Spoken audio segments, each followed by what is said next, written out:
지긋지긋한 겨울을 내가 떠났구나 하면서 이제 상해에 도착하니까는 봄 날씨. 그래서 너무 좋더라고요.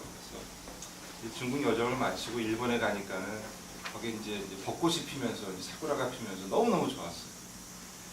필리핀에 가니까 한여름이에요. 뉴욕에 돌아가면 이제 봄이 됐겠구나 했는데 착각이었던 것 같습니다. 여러분이 오늘 읽으신 그 이사야서 53장 말씀, 그럼 성경 다시 펴보시길 바랍니다. 이사야서 53장 펴보시고 바로 그 전장 52장으로 한번 가보세요. 이게 연결이 되는 말씀이거든요. 원래 성경에는 이렇게 장번호가 원본에는 없지 않습니까? 연결된 건데 52장 13절부터 제가 읽겠습니다. 보라, 내 종이 형통하리니 받들어 높이 들려서 지극히 존귀하게 되리라. 전에는 그의 모양이 타인보다 상하였고 그의 모습이 사람들보다 상하였으므로 많은 사람이 그에 대하여 놀랐거니와 그가 나라들을 놀라게 할 것이며 왕들은 그로 말미암아 그들의 입을 봉하리니 이는 그들이 아직 그들에게 전파되지 아니한 것을 볼 것이요 아직 듣지 못한 것을 깨달을 것입니다. 할렐루야. 그러면서 이제 53장 1절에 우리가 전한 것을 누가 믿었느냐. 이사야서 53장처럼 구약에서 이 복음의 진수에 대해서 제대로 알려주는 장이 드문 것 같습니다. 가장 적나라하게 또렷하게 그 의미가 무엇인가를 우리를 위해서 메시아가 오셔서 우리를 대신해서 대속하신 그 역사가 이사야서 53장에 나와 있다라는 것이죠. 참 의로운 자가 의롭지 못한 우리를 위해서 목자 되시는 주님이 잃어버린 양을 위해서 높으신 왕께서 발람군과 같은 저희를 위해서 대신해서 고난을 당하셨다는 것입니다. 그래서 우리가 이사야서 53장을 읽을 때마다 복음의 진수를 배우실 뿐만 아니라 예수님 오시기 전 700년 전에 예언이 된 것이기 때문에 참 우리가 읽을 때에 더 확신을 얻을 수 있다는 것이죠. 예언의 성취를 우리가 맛볼 수 있기 때문에 그렇습니다. 그 당시 이사야만 해도 이 예수님의 역사에 대해서 그렇게 확실하게 이해를 하지 못했어요. 앞으로 장차 올 일들이 물론 주님께서 예언의 문을 조금씩 열어가시지만서도 희미하게 다 바라봤고 이사야 같은 경우에는 좀 더 뚜렷하게 바라볼 수 있겠지만서도 오늘 우리가 읽은 본문 말씀에서 한 5가지 정도 이사야가 앞으로 장차 있어질 그 구원에 대해서 잠깐 문을 열어줘서 주님께서 보여주는 그런 역사가 있었다는 것이에요. 첫 번째 이사야가 볼 수 있는 것이 여기 발람군과 같은 레볼과 같은 그러한 백성들을 보게 됩니다. 이 53장 1절 보니까는 재밌게 시작하죠. 우리가 전한 것을 누가 믿었느냐? 누가 믿었느냐? 여러분 지금도 우리가 나가서 복음을 전하면 같은 질문을 할 수 있어요. 누가 믿느냐 이거예요. 너무 지긋지긋하게 안 믿어요. 복음을 전해보면요. 왜 이렇게 마음들이 강팍한지 누가 믿었느냐? 거의 안 믿어요. 여러분은 복된 줄 믿습니다. 어떻게 믿으셨어요? 저는 가끔 저 자신에게 같은 질문을 합니다. 나같이 똑똑한 사람이 어떻게 믿을지. 농담이고요. 어떻게 나 같은 자가 믿게 되었을까? 어떻게 이 진리를 나 같은 죄인이 보게 되었을까? 여러분, 우리가 그 이유가 나와 있는데요. 6절에 보니까는요. 우리가 다 양 같아서 그릇 행하여 각기 제 길로 갔거늘 여호와께서는 우리 모두의 죄악을 그에게 담당시키셨도다. 답은 뻔합니다. 다 잃어버린 양같이 그릇 행하여 제 길을 갔다는 것이죠. 우리 뜻대로 우리 마음대로 사는 것이 우리의 일단 삶의 방향이었기 때문에 우리가 믿고 싶지 아니하는 것, 이게 안 믿어진다는 것보다 믿고 싶지 않은 거죠. 여러분 만약에 우리 위에 만왕의 왕이 계시고 그 주님이 계신다는 것을 그냥 내가 마음에서 지워버린다면요, 생각해 보세요. 가장 자연스러운 일은 내 뜻대로, 내가 원하는 대로 보람있게 열심히 살아가는 것이 가장 자연스러운 일이에요. 그러지 않겠어요, 여러분? 만약에 우리 위에 하나님이 안 계시다면은 가장 자연스러운 일은 열심히 살아남기 위해서 이 땅의 것을 누리면서 의미를 찾으면서 내 뜻대로 살아가는 거예요. 자연스러운 것입니다. 여러분, 내가 주 앞에 어떠한 반항을 한다, 불순종을 한다라는 그러한 의미가 아니라 마치 삶 속에 책임처럼 다가온다는 것이죠. responsibility로 다가온다. 내 뜻대로 내가 원하는 대로 살아줘야 되는 것은 책임으로 다가오는 거 아니겠어요? 이것을 이사야가 바라보게 됩니다. 그 다음에 이제 이사야가 바라보게 되는 것은 버림받은 종이. 우리가 3절에 보니까는 그는 멸시를 받아 사람들에게 버림받았으며 강고를 많이 겪었으며 질고를 아는 자. 마치 사람들이 그에게서 얼굴을 가리는 것 같이 멸시를 당하였고 우리도 그를 귀히 여기지 아니하였도다 라고 나와 있습니다. 2절에 봐도요, 왜 사람들이 그들을 버리고 그를 멸시하고 귀하게 여기지 아니하였는가가 더 자세하게 나와 있습니다. 그는 마른 땅에서 나온 뿌리 같다. 고운 모양도 없고 풍채도 없은즉 우리가 보기에 흠모할 만한 아름다운 것이 없다라고 가르쳐주고 있어요. 그러니까 하나도 바라볼 때에 끌리는 것이 없다라는 것이죠. 그 전체적인 모습에서 그 스타일도 그렇고, 요즘 얼마나 스타일 따집니까? 근데 예수님을 딱 바라봤을 때 그냥 첫인상이 스타일이 영 아니라는 거죠. 그 삶에 대한 그 안목, 돈과 물질에 대한 어떤 견해, 예배와 기도에 대한 모든 해석, 이런 것들이 그냥 듣게 되면 나랑 너무나 내가 생각하는 것과 반대가 되기 때문에 내가 주님 앞에 반란을 하고 있는 것 같은 그러한 느낌을 주는. 그러니까는 주님을 멀리하게 되어 있는 것이에요. 너무나도 비천하게 보여진다는 것입니다. 이 세상에서 내가 존경과 권력을 추구하면서 살아가는 사람들이 상대적으로 내가 너무 악하게 보이지 않겠어요?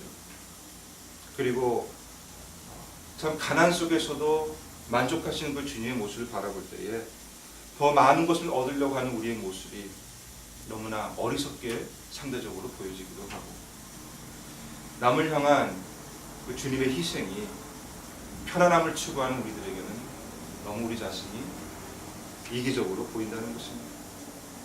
그래서 자연히 사람들은 예수님을 멀리할 수밖에 없다는 것이죠. 그것을 이제 이사야가 바라보게 됩니다. 그리고 또 이사야가 바라보고 놀란 것은 주님께서 그러한 버림을 받고 또 멸시를 받지만서도 주님께서는 그걸 이미 아셨고 그 멸시하고 자기를 버린 그 백성들을 위해서 대신해서 십자가에서 죽임을 당하셨다는 것이죠. 물론 그 십자가까지는 보지 못했다 할지라도 4절에 보니까는 나와 있죠. 그는 실로 우리의 질고를 지고 우리의 슬픔을 당하였거늘 우리는 생각하기를 그는 징벌을 받아 하나님께 맞으며 고난을 당한다 하였도다. 5절 보니까는 그가 찔림은 우리의 허물 때문이요 그의 상함은 우리의 죄악 때문이다. 그가 징계를 받음으로 우리는 평화를 누리고 그가 채찍에 맞음으로 우리는 나음을 얻었도다. 우리 대신 대속하시는 그 메시아의 그 복음의 진수를 여기서 이사야는 보게 되는 것입니다. 이게 우리 구원의 핵심이에요. 영어로는 substitution이라고 그러죠. 우리 대신. 우리는 그 대신해주는 그거를 별로 좋아하지는 않아요. 그렇죠? 잘못하면 그냥 지적해가지고 무조건 고쳐가지고 자기가 하게 하죠. 그러나 대신 그 연약함을, 그 부족함을 우리가 그 짐을 져주려고 하지는 않는다는 것이에요. 근데 주님은 배척당하시고 버림당하시고 조롱당하시면서까지 이렇게 우리를 대신해서 질고를 당하셨다는 것이죠. 이 놀라운 엄청난 사실을 이사야가 바라보게 됩니다. 그 다음에 네 번째로 이사야가 바라보게 된 것이 우리의 눈이 열려서 이런 엄청난 주님의 구원의 역사를 우리가 깨닫고 볼 수 있는 역사가 열린다는 것이에요. 여러분 이사야 선지자가 얼마나 외쳤습니까? 얼마나 답답했겠어요. 그렇게 참 그 하나님의 심판과 또한 그 하나님의 역사를 외쳐도 사람들은 들을 귀가 없었어요. 가장 답답했던 것이 선지자의 마음이었는데 여기 이사야가 보면은 사람들이 이 너무나 이해하기 힘든 참 이 귀한 하나님의 오묘한 역사를 사람들이 보고 이해한다는 것이죠. 그 역사가 바로 오늘 우리가 읽은 52장에 나와 있습니다. 15절에 보니까는 그가 나라들을 놀라게 할 것이며 왕들은 그로 말미암아 그의 입을 봉하리니 스피치레스 할 말이 없다라는 것이죠. 이는 그들이 아직 그들에게 전파되지 아니한 것을 볼 것이며 아직 듣지 못한 것을 깨달을 것입니다. 도대체 이렇게 깨닫게 할 수 있는 그 하나님의 은혜가 임한다는 것이죠. 예수님께서 십자가에서 우리를 위해 고난 당하신 것이죠. 거기서 끝났다면은 누가 구원받겠어요? 아무도 이해할 수 없고 깨달을 수 없는. 그러나 하나님의 역사가 결국 그들로 하여금 보게 한다는 것이죠. 그 은혜가 있었기 때문에 우리가 믿게 된 줄 믿습니다. 여러분 믿음도 하나님의 선물. 그래서 52장 우리가 13장에 보면은 보라 내 종이 형통하리니 주님의 그 형통하는 역사. 이 복음이 온 세계에 전파돼서 수많은 영혼을 구원케 하는 것입니다. 그럼 선교를 나갔다 오게 되면은 힘을 얻는 게 하나님의 사역이 지구 반대쪽에서 너무너무 활발하게 진행이 되고 있는 것이 많은 영혼이. 저는 이번에 일본에 가서 참 은혜 받은 게 일본에도 저희 성도님들이 계십니다. 근데 다들 뭐라고 할까요? 예수 믿은 지 얼마 안 되는 분들이에요. 아니 교포 성도님이 계신데 일본 분들도 계시고 이제 교포 성도님들도 같이 있는 게 이제 교포라고 해도 한국말은 좀 서툴고 일본말이 다 편한 분도 있어요. 이제 저를 통역하신 분이 그 집사님이신데 그분도 이제 어느 교회 옛날에 나갔다가 이제 그냥 직만 바라본 분이 있어요. 바로 이 교회에 이 오사카 교회에 오기 전에 거의 뭐 재산을 빠찡코에서 탕진한 분이에요. 네, 그러니까는 여러분 빠찡코 아시죠? 일본의 카지노 같은 건데 저는 그동안에 이제 일본을 이번에 한 5번째로 간 것 같은데 빠찡코는 밖에서만 봐도 들어가 보지를 않았어요. 근데 이분이 목사님 한번 들어가 보시고 그래서 한번 들어가 봤어요. 나는 깜짝 놀랐습니다. 여러분 다 빠찡코 안 들어가 보신 줄 압니까? 들어갈 이유도 없고 들어가 봤는데 일본 사람들은 빠찡코하고 가라오케가 문화지 않습니까? 네, 그런데 구석구석마다 이 빠찡코가 있는데 굉장히 화려한 카시노처럼 있는데 들어가면은 빡빡하게 이 오락기계 같은 것이 그냥 수백 대가 나열돼 있어요. 그런데 거기 사람들이 축축 앉아가지고 그게 앞에 축축 앉아가지고 이 쇠구슬 같은 거를 막 뭐 500개씩 박스를 이렇게 주는데 그걸 막 이렇게 쌓아두고 계속 다 집어넣는 거예요. 그게 막 구슬이 막 내려와가지고 거기 그 뭐 잭팟이라는 거기 탁 들어가면은 막 또 구슬이 쏟아져 나오고 그러는 거예요. 근데 들어가니까는요 얼마나 소리가 큰지 공장에 들어와 있는 거예요. 생각해 보세요. 수백 개의 기계에 계속해서 쇠구슬이 떨어지는 소리가 너무 시끄러워가지고 내가 아니 도대체 여기서 어떻게 한 1분이라도 있을 수 있겠냐 그랬더니 목사님 모르는 소리가 왔었지. 여기에 중독되면 집에 그 조용함을 견딜 수가 없대요. 외로워서. 일본 사람들이 너무너무 외롭습니다. 이 체면문화이기 때문에 겉으로는 뭐 상냥하지만서도 안을 드러내지 않기 때문에 굉장히 공부합니다. 저는 거기서 일본 전도에 대한 그 비결을 보게 됐어요. 그래서 우리 선교사님이 하시는 게 그 닫혀진 일본 사람들의 마음을 여는 거예요. 그 집에서 예배를 드리는데 일본 사람들이 한 번도 자기는 남의 집에 가보지도 않았고 다른 사람은 우리 집에 초청도 안 했다는 것을 저는 그 말이 믿어지지가 않더라고요. 어떻게 그러고 삽니까? 네?